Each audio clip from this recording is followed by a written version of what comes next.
Hey guys, it's me again, welcome back. And today we review the Born in the USA 4-miler. So let's get into it. Out at a recently opened park. It used to be a golf club or a golf course. So we're gonna see if this path actually goes somewhere. So the Born in the USA 4-miler is obviously a 4-mile race where you can compete in individual or a two-person relay team. The individual does the whole 4 miles. And with a two-person relay team, first person goes out, gets to the 2-mile mark, meets up with their partner, takes off, finishes the race. The 4-miler took place, obviously, July 4th, Independence Day, yay. I would be more enthusiastic, but those were some hills back there. I'm out of breath.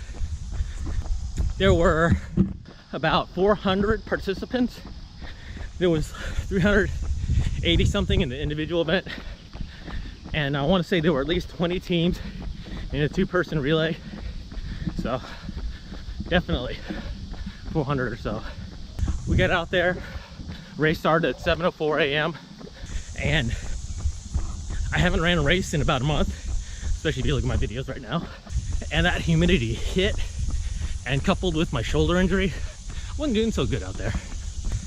The first quarter mile was pretty flat, which was good because we're still trying to weave it out, figure out what everybody's pace is, see if you can go around some people.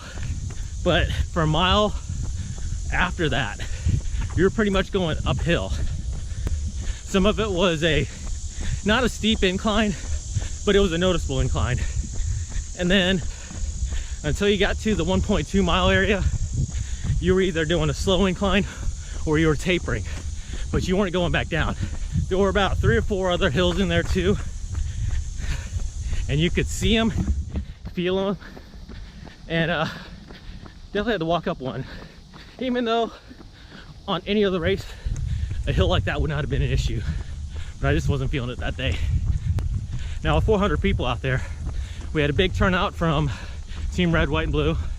Saw a lot of the Columbia Running Club guys out there and gals. They kicked butt. I would use #CrushIt, but I'm an old man, so. But the race has been happening in the Forest Acres area for a couple years now. And according to one of the previous participants, that's the same course as last year.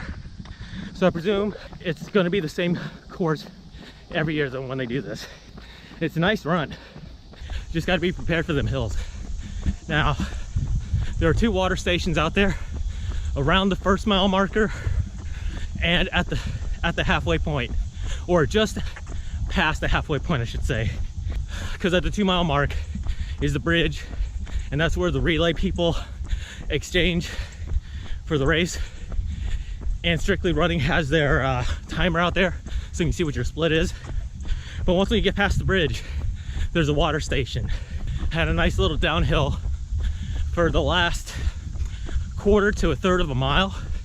That felt really good. That helped speed things up. Volunteers were phenomenal out there. AC Flora High School had their color guard to start the ceremony. They had a couple people out there. Strictly Running did a bang up job, especially with having the split time set at the 2nd mile. Make sure the water stations were set. There was a local produce who helped sponsor the event as well. They provided pallets of watermelons. We took 1, okay, we took 2 because I registered and Amanda registered, so we each grabbed 1. This is definitely an event that if you're thinking about doing it, register early because it does have several tiers for pricing. I registered, Amanda and I, at the $30 mark, and days later, Tori, our youngest, who got 3rd place in her age group, by the way, so congratulations to you, Tori. But Tori decided she wanted to be in it too. We paid $35 for her. And there was no guarantee of a t-shirt when you hit the $35 range because it's so close to the race. And so you get a t-shirt. It's a 2 licks. It's nice and thin. You go with a nice thin shirt. You can run in it, you can wear it all day. It's not gonna feel heavy when it's all sweaty. As you can see, sweat forming on me right now. Now, in all honesty, I was a little surprised at how big of a turnout it had, just because it was 4th of July. Maybe because 4th of July fell on a Wednesday this year, But I was expecting a lot of people to either sleep in, go off to the beach, whatnot. Instead, 400 people decided to go run at 7:04 in the morning. Of course, there were more than just runners. We had some walkers. We had a couple ruckers out there. Rucking is becoming a more predominant thing in the Columbia area. So if you want to learn more about rucking, go ahead, comment down below. When I mentioned the shirt, I should add that to get your race packet, you do pick up at Strictly Running. Their staff is always friendly. They greeted me when I came in the door, helped me out, especially when we couldn't find Tori's bib number. Because she got such a late registration, the guy who was helping me get my number and Amanda's number, he pretty much ran up front to get a new number for Tori. And at no point did it ever feel like it was an inconvenience for him to do it. Now what's funny is this was the only race of the day. And I don't think there was any races Saturday, but the Xterra trail race happened Sunday.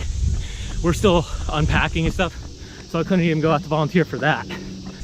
But we're starting to hit a lull in races in Columbia. It's gonna pick back up in August. While I have time, because my shoulder is killing me, I gotta slow down. If you are hurt or injured, listen to your body and take it easy. I ran the first 2 miles of Born in the USA 4-miler a little faster than I should have. Swung my shoulder out and I could feel the pain at mile 2. And it was getting so bad, I was pretty much stopping like every quarter to a third of a mile. If you look at my Strava, you will see noticeable dips where I had to stop, walk, and stretch my arm and shoulder. Listen to your body. Now the next big race I have is the Guardians of the Night 5K at the end of July. We have ran that race every year. I have not been overseas, which I guess this will be the 3rd year now. Should be 4, but yeah. Thank you, ISIS. Unless something pops up on the 21st, that'll be my next race. And I'm hoping to get even better footage than I did last year. I'll put a link somewhere around here, or a card, I guess. If I was better prepared for the Born in the USA 4-miler, I would have done a lot better. I wouldn't have been dying at the end. And I probably would have enjoyed all that food that they had out there. It was a nice spread of fruits and PDQ chicken. You had a choice between fried and grilled. I don't know if Tori got 4 pieces of fried chicken because she's a little kid, or if they just had so much fried chicken. But I only got 2 pieces of grilled chicken in mine. So I definitely recommend signing up for the Born in the USA 4-miler. Go to the Strictly Running website, see if it's up, or keep an eye on it, because they post so many races. And if you ran in the race, let me know what you thought about it in the comments down below. If you like videos like this, go ahead, like, comment, and subscribe.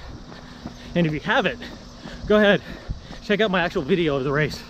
I set it to some opera music this time because it's Independence Day on a run. And I was trying to figure out what I could put in there. And I think that song kind of fit, especially when you see my arm flapping. All right, till next time, guys. Bye. Wow, I can't believe this used to be a golf course. Look at that grass back there.